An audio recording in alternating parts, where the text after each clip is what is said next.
Hello, my name is Aoife Deane and this is the Happy Weight podcast. Thank you so much for joining me.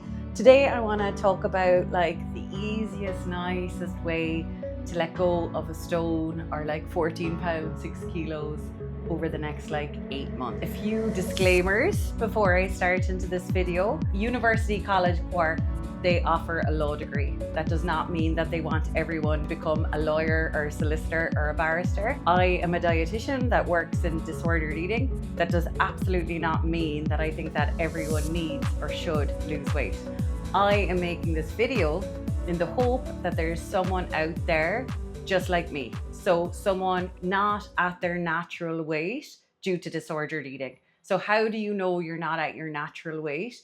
It's when the weight came upon you by a relationship with food that has a lot of guilt, good food, bad food mindset, good day, bad day mindset, restriction, binge tendencies, and also many, the weight was the result of many moments where we sat down to a meal when we weren't remotely hungry. We were finishing a bag of something and we didn't even know why we were finishing it. We weren't enjoying it. Many nights where I was going to bed over full, and many mornings and days, like I said, where I was sitting down to meals not remotely hungry, but eating them anyway. So as in, you're not in a happy place with food, and your body has time and time again had to feel heavy from it. This video is not if you have a BMI of 23 or under, and it is not for you if you are thinking that your body is something that needs to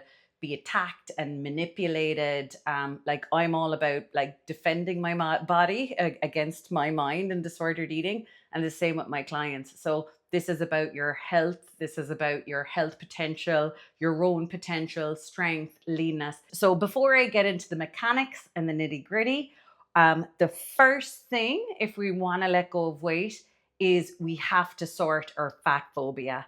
And you have to sort your fat phobia at your highest weight. So what do I mean by fat phobia? Fat phobia is when you jump on the scales and because of the number, you're sad the whole day. So basically the message you've interpreted or you're living or you're giving out to the world is that when someone gains weight, they do not deserve to be happy and they should have a less fun day, or they should be ashamed of themselves. Stop buying clothes or stop doing nice things for yourself, stop meeting people, stop eating certain foods. That's fat phobia. Or another version of it would be just because your belly is here today and not here, i.e. your trousers are tight, you're down in the dumps. So that's fat phobia, right? And our weight is, there's no bad guy in our weight gain story. There's absolutely no bad guy. So our body is definitely not the bad guy. Our body gained weight because there was many times that we ate in the absence of hunger. We ate even though we didn't need it.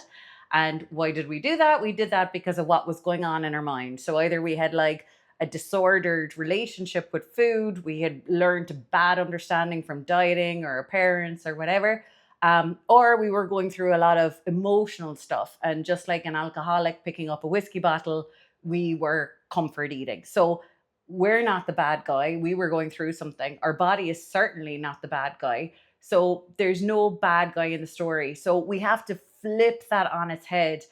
Someone who's gained weight deserves all the happiness in the world, and they deserve the nicest clothes and the biggest adventures and the most meet up with their friends if you want to put a stop to this gaining weight. So we have to turn that on its head, right? And the reason it is so important to turn it on its head is because no one is at a static weight every day. The terms and conditions of being in a human body and having all these amazing cells and organs and systems that are keeping us alive and working every minute of every day for our optimum health is that our weight fluctuates. We're not just a fluctuating mass of fat. There's a hell of a lot of stuff going on in there.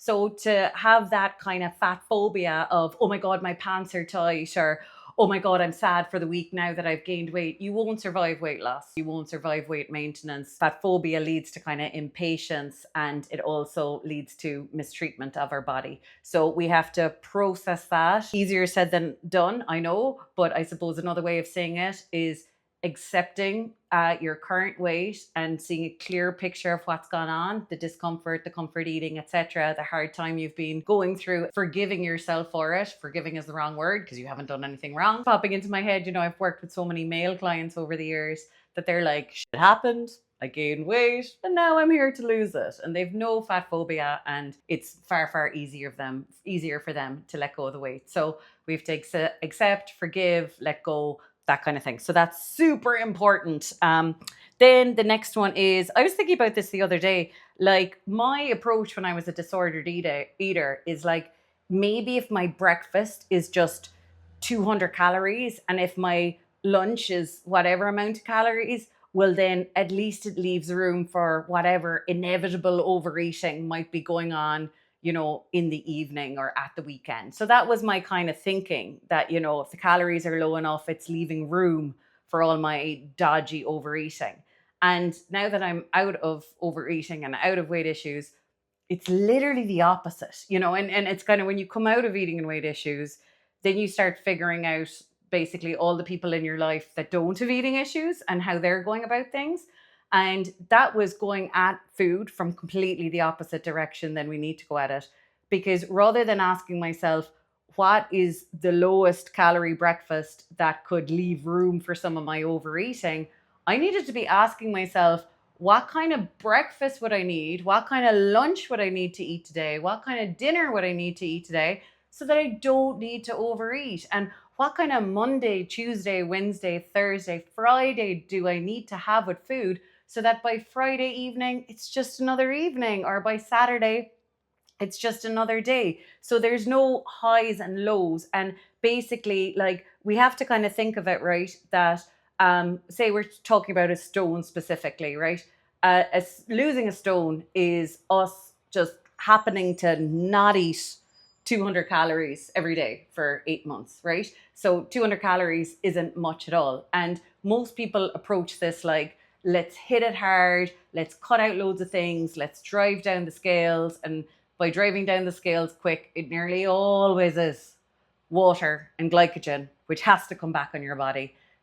So people go for the like short and sharp version, and then sure, it's so pointless because your average weight is related to your average calorie intake. So if you go short and sharp with your calories and then bounce back, sure, your overall weight for the year will probably be higher than it was the year before because you did this thing that caused a bounce back. So now our game is totally different. The game is steady Eddie. The game is, like I said, how can I get through 7 days? How can I get through 9 days without a binge, without overeating? What would I need to eat so I'm like genuinely happy to say no to stuff? And how can I nip things in the bud, rather than being like, oh, I feel a McDonald's craving coming on. Oh my God, it's building. Because I used to feel like with my binges, it was almost like a pressure valve increasing. And then I was going to like blow at any second and have like loads of takeaway then. So it's like you nip everything in the bud. It's like you feel a McDonald's craving coming on. You do this in your own cool, capable, happy weight kind of way, okay? So your shoulders back, your chin up, you have a right to eat this food. You have a right to eat this food like a normal person.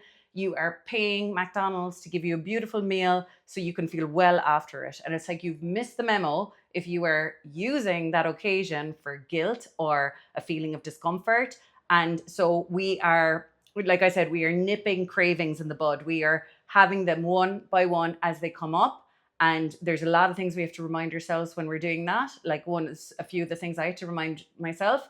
As I suppose I was stricter with myself than I maybe am to my clients. But it's like, you will eat this with love, or you are not allowed to eat it. You are not allowed to abuse food. You're not allowed to do it. So you eat it mindfully, you eat it appreciatively, you think of the positives, the nutrients, the energy it's giving you, or don't eat it. But don't create a toxic relationship with a food where you're kind of hanging out with it, but you're kind of finding the negatives with it. It's like, that's not cool at all. The next one is, and I know this sounds so like unmeasured and unspecific, but with disordered eating, we have our clean days and our off the wagon days. Clean days, off the wagon days. So now for a normal healthy weight, you are staying bang in the middle. We're aiming for medium every day. So basically with all of this, right, it's consistency wins the race, because it's what you're doing now that you will be doing in 6 months or 1 year's time. So again, with dieting, it's kind of like, even though every cell of your body wants Maltesers, don't have the Maltesers now, because then that means you'll lose weight sooner.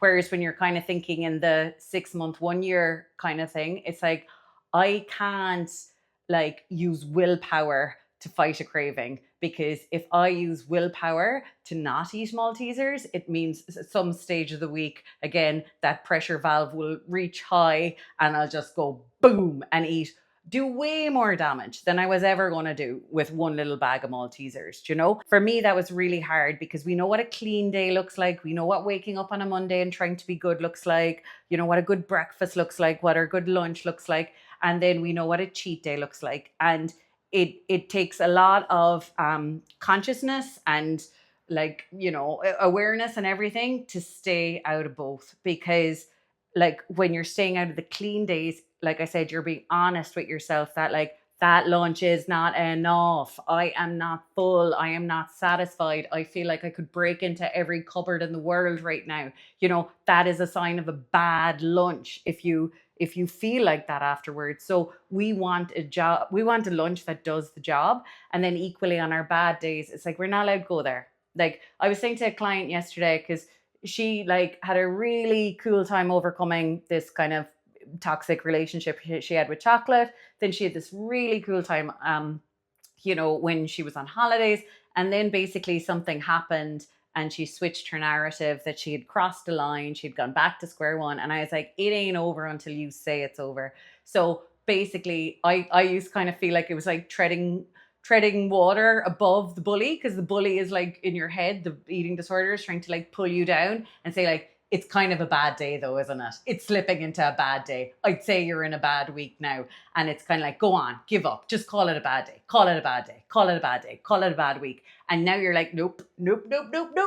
I had some pastries for breakfast, and yes, I had a lot at lunch, and yes, my belly is really full, but I choose to not call that a bad day. I don't think it's a bad day. I think there's many hours left in the day. I think I have choices. There's not just binary things. That's one thing the disordered eating does, that you can either have a good day or a bad day. So like at 3 p.m., even if we've eaten absolutely everything all day and we're super overfull and maybe we've been overeating for days, we get to choose what the rest of the afternoon is like. We get to put back our shoulders, we get to put up our chin, we get to be proud of ourselves, and we get to design the rest of the day. So we are not playing ball with the good day or the bad day. We're not going there. The next one is, right, it's 200 calories a day, right? And so what dieting kind of tells us to do is cut all the yummy, obvious stuff. So go from the top calories down. So cut out the alcohol, cut out the takeaways, cut out the processed foods. I would say do the opposite. Keep your most, like history suggests you need these foods, and also your socially important foods. For me, when I was figuring this out, you know, flying home from the UK to Ireland, it's like having a fry with my family on a Sunday morning is important. Being available for lunch out in Skibbereen with my friends on a Saturday is important. A Chinese takeaway on a Friday night is important. So they are non-negotiables. They are how I see the future of my life. So they are the things that I have to get skilled at. I can't pretend they're going to go away. I don't even want them to go away. There must be a world where I could eat these things and let go of some pointless calories. So like I said, it's just letting go of some pointless 200 calories in a day. And I'm not saying, like, I would not recommend weighing yourself. I would not recommend counting calories, but I'm just kind of saying the concept is that 200 calories is not a lot. It's really not a lot. And we're going from the bottom up now. So rather than our mostest favoritist things like a pizza on a Friday night or whatever, we're going from the bottom up of what is the least important, least memorable thing. Like if you were to make a list of everything you ate over the last month, what was like the most pointless? And like, they're the things that have to go first. The growth mindset is that, you know, every little counts and results compound. Whereas the eating disorder mindset is black and white, that you're either being good or being bad. So the eating disorder mindset doesn't respect is it the first or the second law of thermodynamics, that energy can't be created or destroyed. It just changes form. So everything you do always matters. Like If you went for a walk, of course that counted. Of course that made an effect on your body. If you did eat something or didn't eat something, of course that makes an effect on your body. So we want to be accountable. The eating disorder is non-scientific, non-mathematical. It's just more like, poor me, I'm the victim, nothing works for me. It doesn't really, the victim mentality doesn't really take accountability. So we want to get out of all of that now. 200 calories, actually this would be more than 200 calories. Say you've had a lovely lunch out, and say your thing was, I don't know why I'm thinking of this, but like a steak sandwich. Say you're in a place that does like the most gorgeous ciabatta, the most gorgeous steak and onions and mushrooms or whatever. And that is the like, you know, the spotlight, the emphasis is on that for you. That is the like main event, you know. And then say, I don't know, they've a dessert menu and the desserts are like 10 or 12 quid, which they can be now. And you're like, I don't know, is it the main event? Like, I think that like that hoagie or that steak sandwich is like, I love the belly fullness from that. And then it's like, you know, I've been here before, and like for 12 euros, the desserts can actually be disappointing.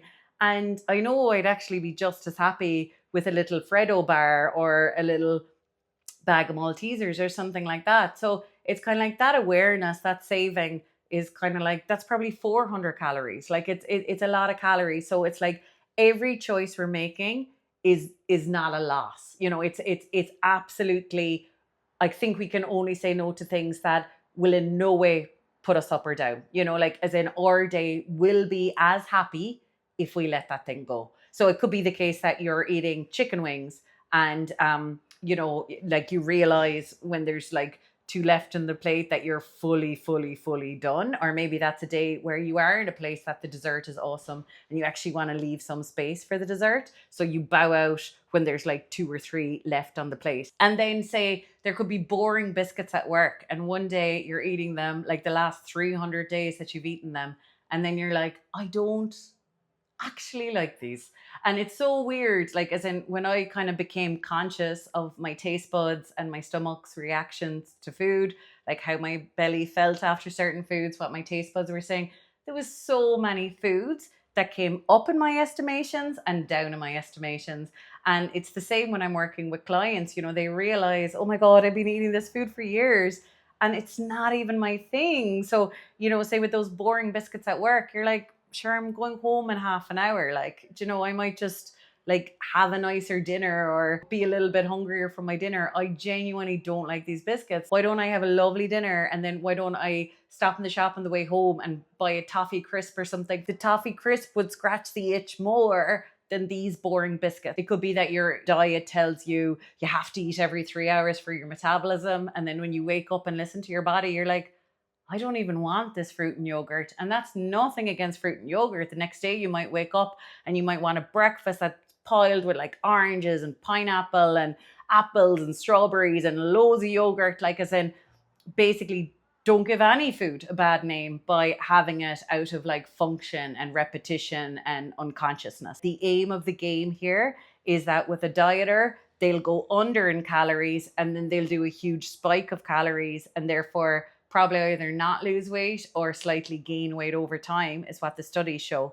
And what we're aiming for is Monday we feel nice, Tuesday we feel nice, Wednesday, Thursday, Friday, Saturday, Sunday, Monday again. So it's kind of like for me, winning was still feeling nice by Sunday evening. That was such a win. Like, oh my God, or being hungry for Sunday morning breakfast. What a win, because weekends could have been write-offs between drinking and overeating and cheat days and all the rest of it. So it's kind of like that's our score to beat now. While the dieters are all like falling down and, you know, breaking into cheat days, we're like steady Eddie, still feeling nice. Another part with that, right? And this made such an effect, I can't tell you, right? But ultimately, when you're in a binge, waking up, everyone works on how to make a good day better. You know, like how can my low calorie days be even lower calorie? Our ability to overeat is way stronger and has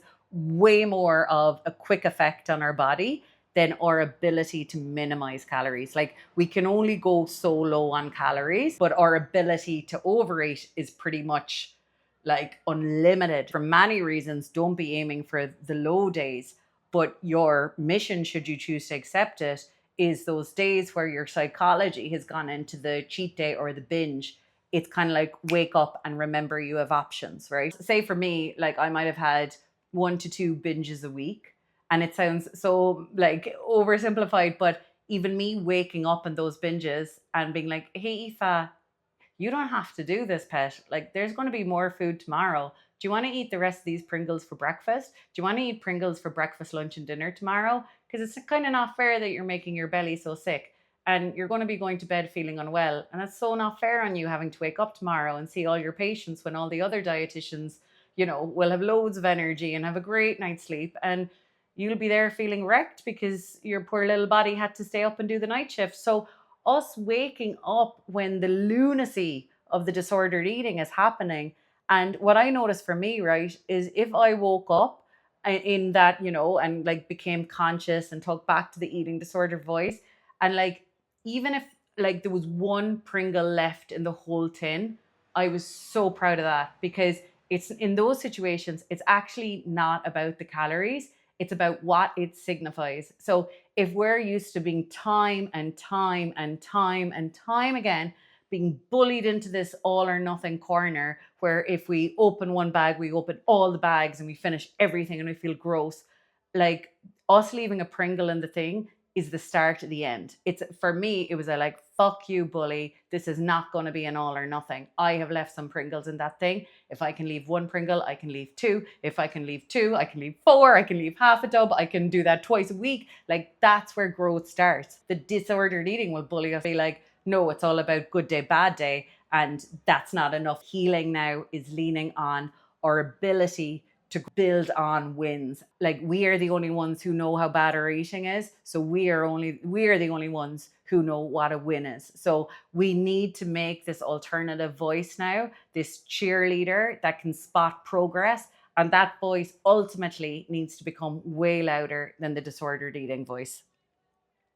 And then I kind of think the last one is, you don't win every round and you will never win every round. Like, as in, for me, part of the acceptance, as well as like processing the fat phobia, I also had to process and accept the fact that I am an emotional person. Like, I cried at the halftime show there for the World Cup. Like, I say, no one was moved by the halftime show at the World Cup. I'm a sensitive person. My progress to better eating and weight will have to work around my emotional eating, because it's like, the ship has sailed. I'm an emotional person. That's just how it is. With that, right, I kind of think it's like, we're not going to win every round. We don't need to win every round, but we absolutely need to stay in the game. So like, say, even this morning now, I was kind of feeling like fat and stodgy because it's been a week of a lot of driving. I've been up and down to the city. I haven't done much exercise lately because of the heat wave. And fat is a feeling, not a size, and it makes us make fattening choices. So even though I wasn't remotely hungry, and on another morning, a lighter morning, a happier morning, I would have been fine to skip out the door and have my breakfast when I got to Cork. When I'm in that fat feeling, I feel quite like needy and tied to food. So I don't give myself grief about that. Like, I had the breakfast because, like, me letting go of that like heavy feeling, it won't be an instant thing. It will be over the next 24, 48 hours. You never give yourself grief about anything, basically, because with every opportunity with food, whether it went well, whether it didn't go well, whether the disordered eating part of your mind won and you had to eat it and feel over full afterwards and uncomfortable afterwards, or whether your body won and you got to feel comfortable, it doesn't matter. You're just rolling on into the next 20 minutes, 1 hour. You've like an infinite amount of opportunities to feel better. So don't sweat the small stuff. Don't sweat the last decision that didn't go well. But the thing we have to like prepare our mind for, so our subconscious works on it and our reticular activating system works on it, is that you have loads and loads of opportunities to let go of weight in your own cool time, in your own cool way.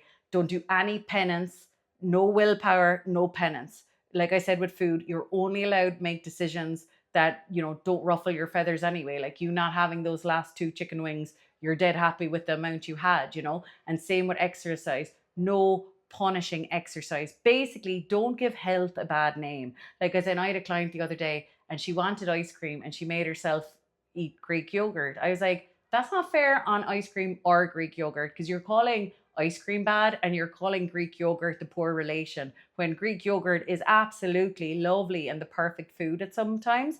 And it's the same with exercise. With exercise, we get to feel stronger, we get to feel lighter, we get to do anti-inflammatory, oxygenating, things to our body. Like I said, it's so cool. So never ever do penance exercise, or oh, I better do this or whatever. Like, give exercise a good name. Feel lucky to do it or don't do it. Because as comfort eaters, when we're doing things that like, oh, I should do it, it's pointless. You're not burning any calories by doing that, because that's going to bite you in the bum with overeating at another point of the week. So yeah, I hope you liked today's episode. I could go on and on and on and on. This could be a book. This could be 400 points, but I hope those little points helped anyway. And have a lovely week. And thanks so much for being here. Mwah.